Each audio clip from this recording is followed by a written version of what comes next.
Oops. Okay, hello everyone again. Second episode of this De Shtajio vlog that we've got going on. Hello, everyone. Hi.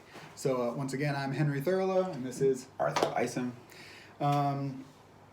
And this week, so last time we just introduced ourselves. This time, I think we'll kind of continue on that, but this time, kind of talk about some nerdy stuff, but also artsy stuff. So basically, here's the question this week. So what are some of our favorite anime? Okay. Like some of the anime that got us into anime. I mean, we moved out to Japan, right, and are working on anime every day of our life. So we must really like anime, or something about anime must have really attracted us. Mm-hmm. Okay, so I'll start. And you're going to notice I'm going to rant a lot more and name a whole lot more titles than Arthell. Arthell has a handful of titles that he loves. Very excited, But- very short list. But But me, I'm the big anime nerd. So okay, I'm just going to ramble off. So I got into anime in definitely the early 90s. And all that was available was the VHS kind of OVAs that were available at the video store. So Blockbuster Video or Easy Video was one by me. So the biggest one is Yoma. There was an OVA called Yoma, two episodes. If anyone out there hasn't seen it, and I bet there's a ton of new anime fans that have not seen Yoma. The English title back in the VHS days was Curse of the Undead Yoma, and now there was a DVD that was then released later called Blood Rain Curse of the Yoma. But anyway, it's Yoma, right? And if you watch that, you kind of get me entirely. That was available at our local video store, and it was subtitled. So I actually, even as probably sixth grader or something like that in elementary school, was watching Japanese with subtitles for that one. And it's got, super detailed anime monsters, and ninjas are fighting them. That's basically the gist. So OVAs, and usually ultra-violent OVAs, was all that was available, and I just kept renting. So Genocyber, MD Geist, Apocalypse Zero, The Vampire Hunter D, both movies, right? The Bloodlust came out a little bit later, but that one's also amazing. Devilman OVAs, Violent Jack OVAs, Dark Side Blues, Demon City Shinjuku, Wicked City, Ninja Scroll, Goku Midnight Eye, Kite, Bio Hunter, Twilight of the Dark Master.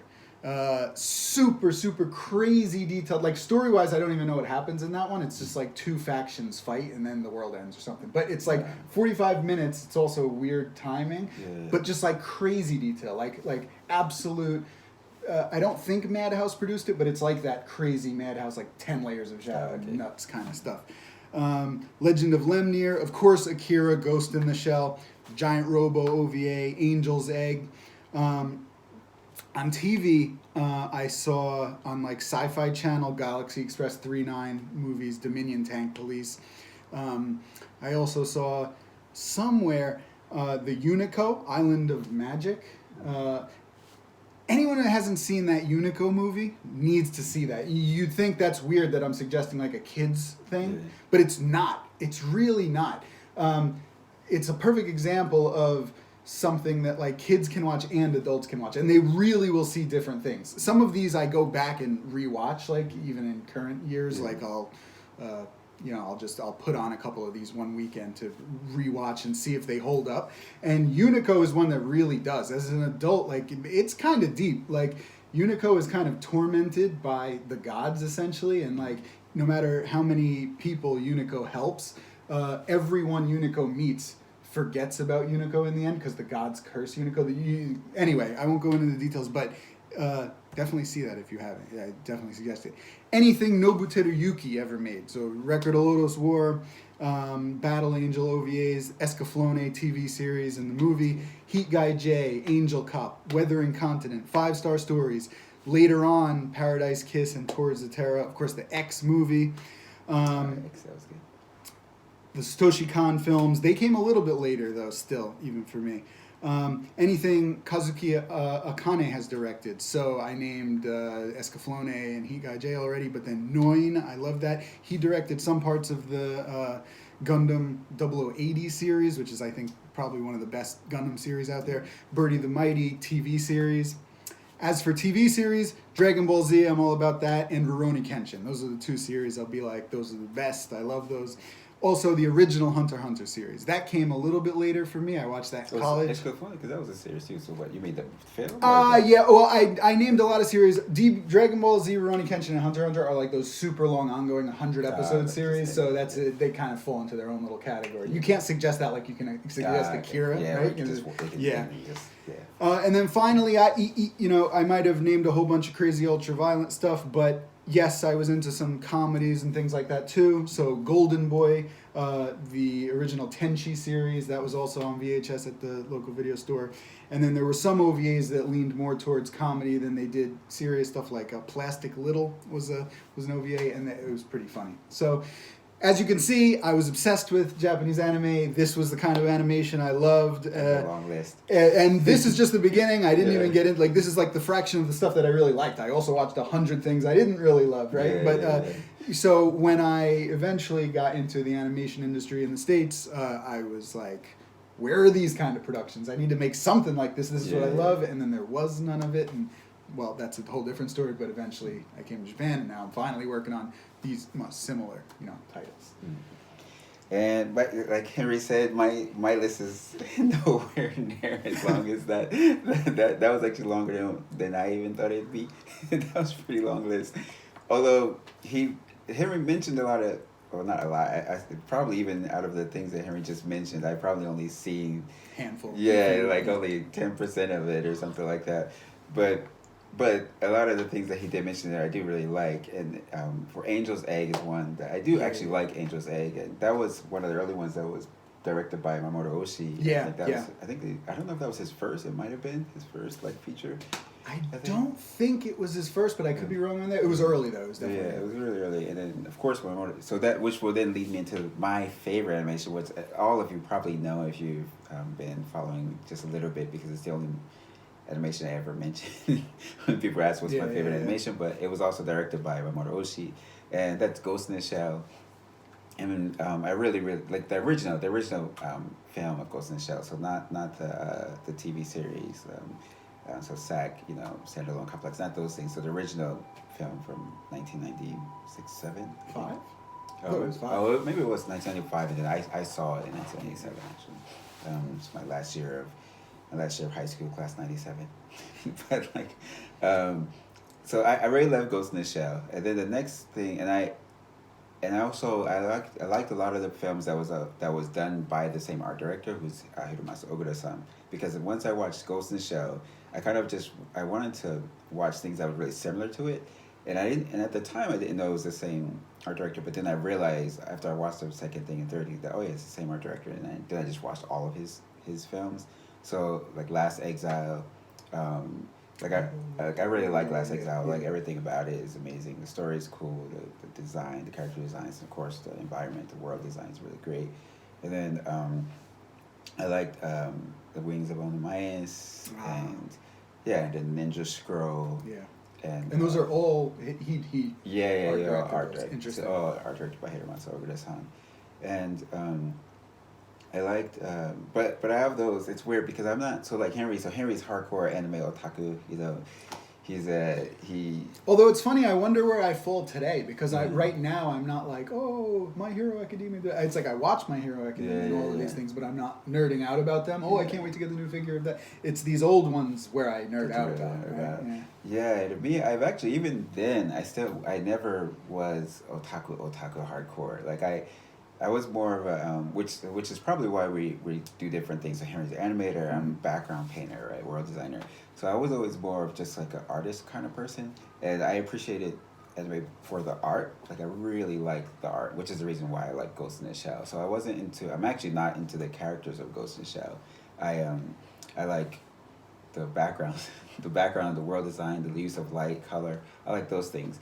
One of the other art directors I do like, of course, is Oga Kazuo-san from Ghibli.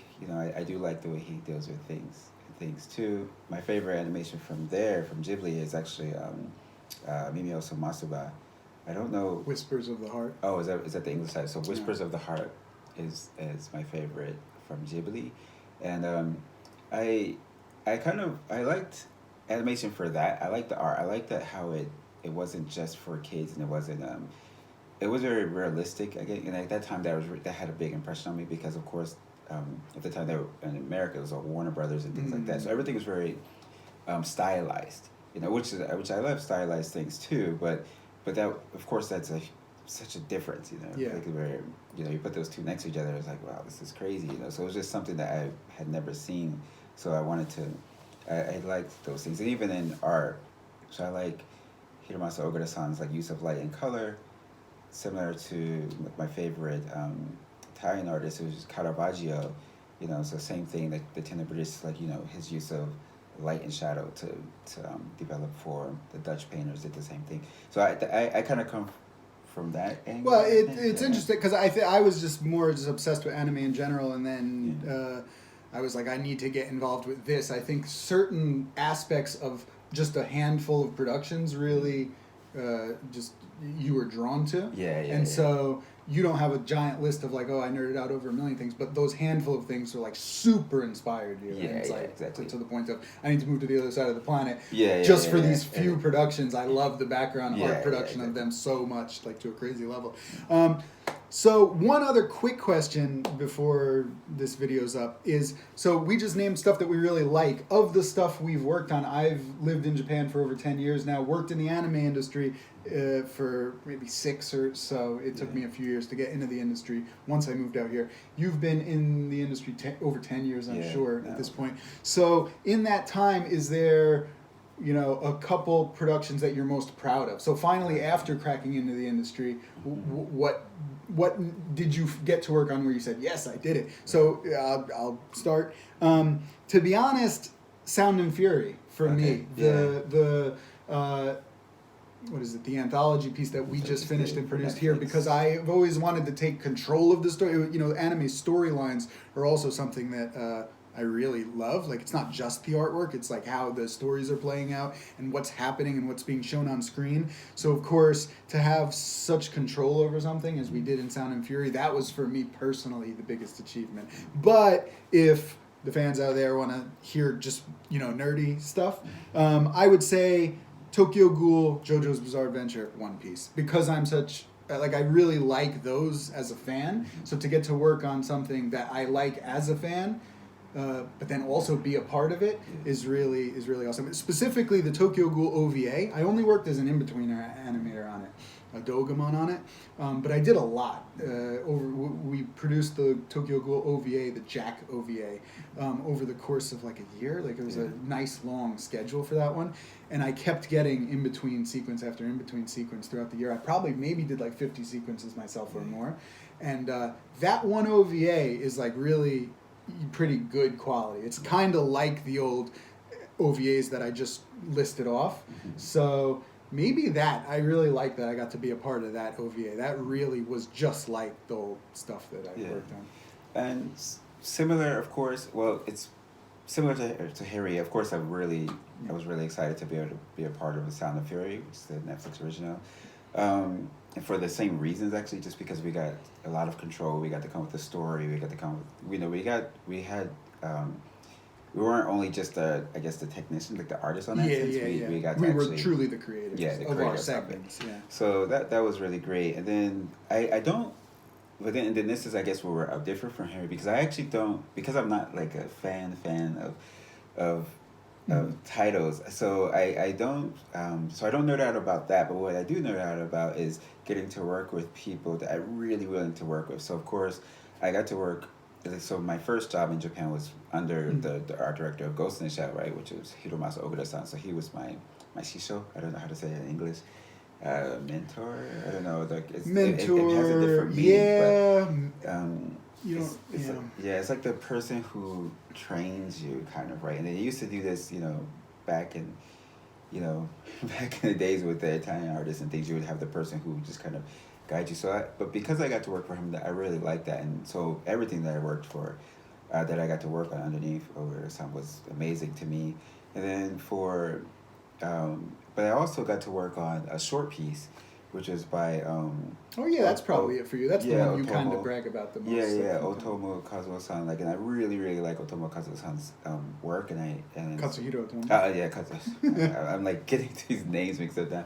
Katsuhiro Otomo. So I really like his things. So of course, he's the person who came up with Akira, and he wrote something else that he's written that I really like is shoot, now I can't even remember it. I only remember the Japanese title is Domu.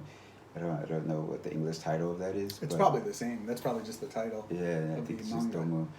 But that was actually his first book of Katsuhiro Otomo that I had read even before Akira. But so I always wanted to work for him, and so I got to work. I got to work on Short Piece, and then You did one full sequence in one of the Naruto films, right? Like every single background of one of the scenes. that is true, and then that was actually my first time being in charge of a sequence, actually, which was kind of cool. So while I was working for Ogura-san, Naruto's film, I think it was Blood Prison that I worked on, and then there's a point where he's in jail and he has to break out, and then so that whole sequence I painted almost all the backgrounds and all the towers, and it was kind of cool because I got to decide the colors and everything. And then, of course, Ogura-san checked my colors afterwards, but that was like the first one where they kind of let me. Well, someone's supposed to always check.